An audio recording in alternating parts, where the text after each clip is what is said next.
Hi guys, and ayan, i-share ko naman sa inyo itong paggawa ng rice paper for cake decoration. Bali part 2 na ito ng aking video dahil nung nakaraan is ipinakita ko kung paano ko siya ilalagay dun sa aking cake na ginawa. Bali maganda itong gamitin kasi hindi siya basta-basta napupunit, hindi tulad ng iba na rice paper na pag nilagay mo siya sa tubig is talagang napupunit siya. And ang aking ginawa is naglagay ako ng water dito sa bowl and then saka ko siya ibinabad ng mga 1 minute to 2 minutes yung ating rice paper. And ang paggawa naman itong color is depende sa inyo kung ano yung desired nyong color. Ayan. Bali, ang ginawa ko lang is from light color to bright color. Ayan. At dahil orange nga yung ating team color, kaya gumawa ako ng dark. Ayan. Dark and light color. Ayan. Nilalagyan ko siya ng color na ginagamit natin sa ating cake. At dahil nga first time kong gumawa nito, kaya nag-experiment ako. Gumawa ako ng ilalagay natin dito sa silicone mat na ito. And then yung other one naman is gagamit ako ng parchment paper. Titingnan natin kung saan yung mas madali and mas magandang result. And kapag gagamit kayo nitong silicone mat na ito, is ang gagawin niyo lang is gagawa kayo ng form na gusto niyo. Kagaya niyan, ilagyan ko lang siya ng ipit-ipit ng damit para mag-shape yung shape na gusto ko talaga. And saka ko naman siya ilalagay yung aking ginawa na rice paper na binabad sa water.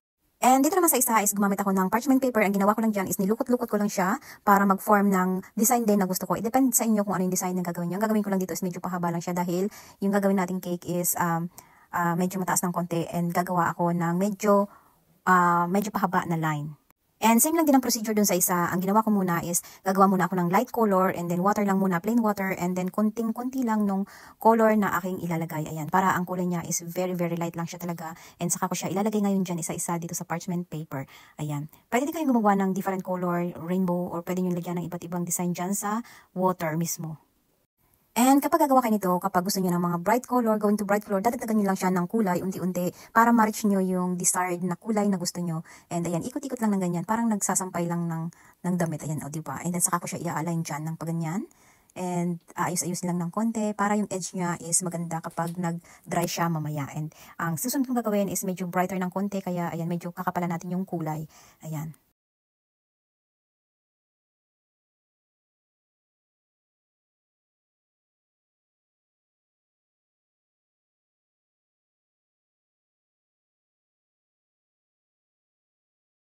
And ito namang isa, ang gusto ko is dalawang kulay siya. Kaya, ayan, yellow, light yellow, and then light orange. Ayan. Kakapalan ko ng konti itong orange para mabuhay yung color niya. And then, saka ko naman siya iikot-ikutin ng ganyan hanggang sa kumapit yung kulay. And then, ilalagay na natin dito sa ating parchment paper.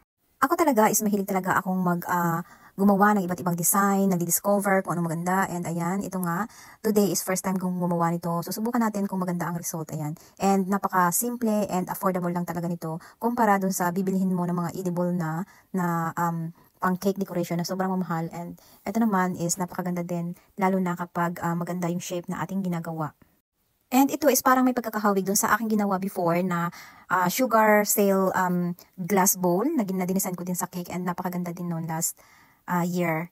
Same color lang din, orange yung team ng cake, and gumawa ako ng sugar sail bowl and napakaganda niya talaga. Gusto ko talagang gumagawa ng iba't ibang mga new decorations para naman mag-level up ang ating cake na ginagawa and dagdag attraction na din. Ayan, 'di ba? Hindi yung laging same design.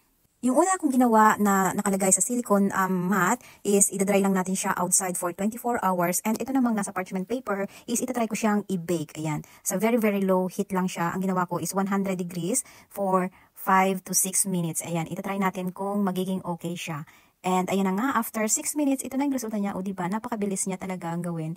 And ready na yan for tomorrow's cake decoration. And yung nasa silicone mat naman is aantayin natin siya ng 24 hours. And kung hindi naman nagmamadali sa paggawa ng cake decoration, is pwede na dun sa silicone mat dahil hindi na tayo mag-aaksayan ng oven. Ayan, antay lang natin yung time. Pero medyo matagkatagalan pero makasave naman tayo. And ayan na ang ating resulta ng ating binake na rice paper. Ayan, 'di ba? Ang ganda niya, ang cute-cute. Nilagyan ko siya ng mga glitters, edible glitters diyan. Ayan, para naman maganda mag-sparkling kapag tinamaan siya ng lights. And after natin yan mag-dry, is lalagyan ko naman siya ng edible gold diyan sa gilid or any color na gusto nyo. And ang ilalagay ko is itong gold and rose gold. Ayan, lalagyan ko siya sa gilid para naman maganda yung kanyang kalabasan na resulta.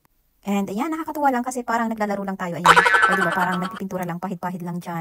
Hanggang sa hindi natin nalalaman is napakaganda pala nung kanyang resulta.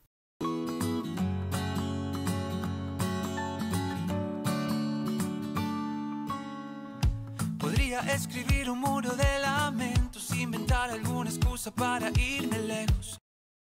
And ayan, ito na yung ating resulta ng ating ginawa na cake. Itong ating cake is tiramisu with rice paper sail and itong mga macarons. O diba, napakaganda niyan tingnan. Wow! And ayun lang guys, thank you for watching and please don't forget to share and follow na din. And please comment below para alam ko kung saan na nakakarating ng ating video and ma-shoutout ko kayo for the next videos. Bye-bye!